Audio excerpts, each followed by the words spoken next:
ನಮಸ್ಕಾರ ಎಲ್ಲರಿಗೂ, ನನ್ನ ಇನ್ನೊಂದು ವಿಡಿಯೋಗೆ ಸ್ವಾಗತ. ಇವತ್ತಿನ ವಿಡಿಯೋದಲ್ಲಿ ನಾವು ನೋಡೋದಾದರೆ block work detailing. Before starting block work ನಾವು ಏನೆಲ್ಲ ಮಾಡಬೇಕು ಅನ್ನೋದು ಈ ವಿಡಿಯೋ ಮುಖಾಂತರ ತಿಳಿಸಿಕೊಡುತ್ತೇನೆ. ಫಸ್ಟ್ ಸ್ಟೆಪ್ ಬಂದು ಸೈಟ್ ಕ್ಲೀನಿಂಗ್. ನಾವು ಮಾರ್ಕಿಂಗ್ ಸ್ಟಾರ್ಟ್ ಮಾಡೋ ಮುಂಚೆ ಹೋಲ್ ಸೈಟ್ ನೀಟಾಗಿ ಕ್ಲೀನ್ ಮಾಡ್ಕೋಬೇಕು. ನೆಕ್ಸ್ಟ್ ಸ್ಟೆಪ್ ಬಂದ್ಬಿಟ್ಟು ಮಾರ್ಕಿಂಗ್. ನಾವು ಮಾರ್ಕಿಂಗ್ ಮ್ಯಾನ್ಯುವಲ್ ಮಾಡ್ಬೋದು ಅಥವಾ ಸರ್ವೇಯರ್ ಮುಖಾಂತರನೂ ಮಾಡ್ಬೋದು. ನೀವು ಇಲ್ಲಿ ನೋಡುತ್ತಿರುವ ಹಾಗೆ ನಾವು ಸರ್ವೇಯರ್ ಮುಖಾಂತರ ಮಾರ್ಕಿಂಗ್ ಮಾಡುತ್ತಿದ್ದೇವೆ. ನಾವು ಬಿಫೋರ್ ಸ್ಟಾರ್ಟಿಂಗ್ ಬ್ಲಾಕ್ ವರ್ಕ್ ನಾವು ಏನೆಲ್ಲ ಗಮನಿಸಬೇಕೆಂದರೆ, ಫಸ್ಟ್ ನಾವು ನೋಡೋದು ಬೀಮ್ಸ್ ಮತ್ತು ಕಾಲಮ್ಗಳನ್ನ. ಏಕೆಂದರೆ ಬೀಮ್ಸ್ ಮತ್ತು ಕಾಲಮ್ಗಳನ್ನ ನೀಟಾಗಿ ಹ್ಯಾಕಿಂಗ್ ಮಾಡಬೇಕು. ಅವಾಗ ನಮಗೆ ಬ್ಲಾಕ್ ವರ್ಕ್ ಮತ್ತು ಕಾಲಮ್ಗಳ ಮಧ್ಯೆ ಒಳ್ಳೆ ಬಾಂಡಿಂಗ್ ಸಿಗುತ್ತದೆ.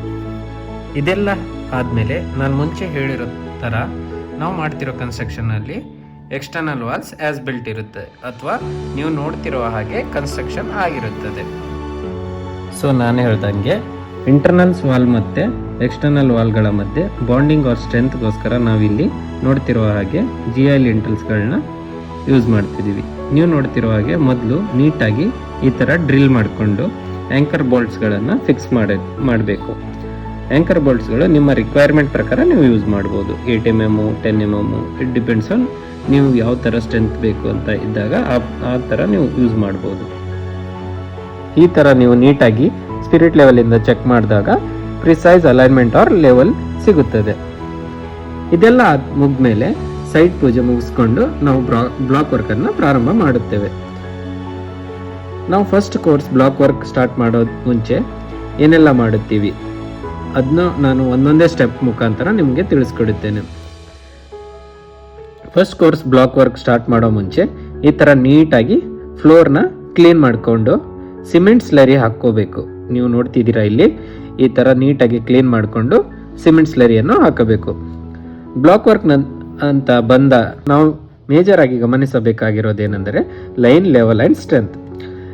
ಲೈನ್ ಹೇಗೆ ಚೆಕ್ ಮಾಡೋದು ಅಂತ ನೀವು ನೋಡ್ಬೋದು. ಈ ವಿಡಿಯೋದಲ್ಲಿ ನಿಮಗೆ ತೋರಿಸ್ತಾ ಇದ್ದೀನಿ. ಒಂದು ಕಾರ್ನರಿಂದ ಇನ್ನೊಂದು ಕಾರ್ನರ್ ಅಲ್ಲಿ ಈ ಥರ ಥ್ರೆಡ್ ಅಲೈನ್ ಮಾಡ್ಕೊಳ್ಬೇಕು.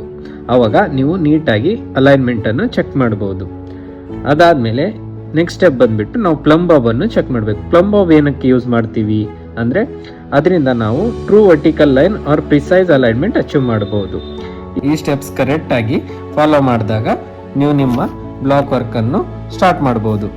ಇಲ್ಲಿಗೆ ನಮ್ಮ ಫಸ್ಟ್ ಕೋರ್ಸ್ ಕಂಪ್ಲೀಟ್ ಆದಮೇಲೆ ನಾನು ಹೇಳ್ದಂಗೆ ಇಂಟರ್ನಲ್ಸ್ ಮತ್ತು ಎಕ್ಸ್ಟರ್ನಲ್ ವಾಲ್ಗಳ ಮಧ್ಯೆ ಈ ರೀತಿ ಎಲ್ ಆ್ಯಂಗಲ್ಗಳನ್ನು ಡೋವೆಲ್ಸ್ ಮಾದರಿಯಲ್ಲಿ ಫಿಕ್ಸ್ ಮಾಡ್ಕೊಂಡು ಹೋಗಬೇಕು.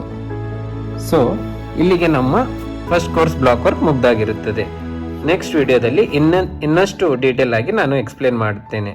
ಮುಂದೆ ಏನೇನು ಮಾಡುತ್ತೇವೆ ಅನ್ನೋದು ಸ್ಟೆಪ್ ಬೈ ಸ್ಟೆಪ್ ಆಗಿ ಎಕ್ಸ್ಪ್ಲೇನ್ ಮಾಡುತ್ತೇನೆ. ಈ ಕೋರ್ಸ್ ಮುಗ್ದಿರುತ್ತದೆ. ಮುಂದೆ ಬರುವ ವಿಡಿಯೋದಲ್ಲಿ ಇನ್ನಷ್ಟು ಕೆಲಸಗಳ ಬಗ್ಗೆ ಅರ್ಥ ಮಾಡಿಸಿಕೊಡುತ್ತೇನೆ. ಮುಂದೆ ಬರುವ ಸ್ಟೆಪ್ಸ್ಗಳ ಬಗ್ಗೆ ಮುಂದಿನ ವಿಡಿಯೋದಲ್ಲಿ ಮಾಹಿತಿ ನೀಡುತ್ತೇನೆ. ಈ ಮಾಹಿತಿ ಇಷ್ಟ ಆದಲ್ಲಿ ದಯವಿಟ್ಟು ನನ್ನ ಚಾನೆಲ್ನ ಸಬ್ಸ್ಕ್ರೈಬ್ ಮಾಡಿ ನನ್ನನ್ನು ಬೆಂಬಲಿಸಿ.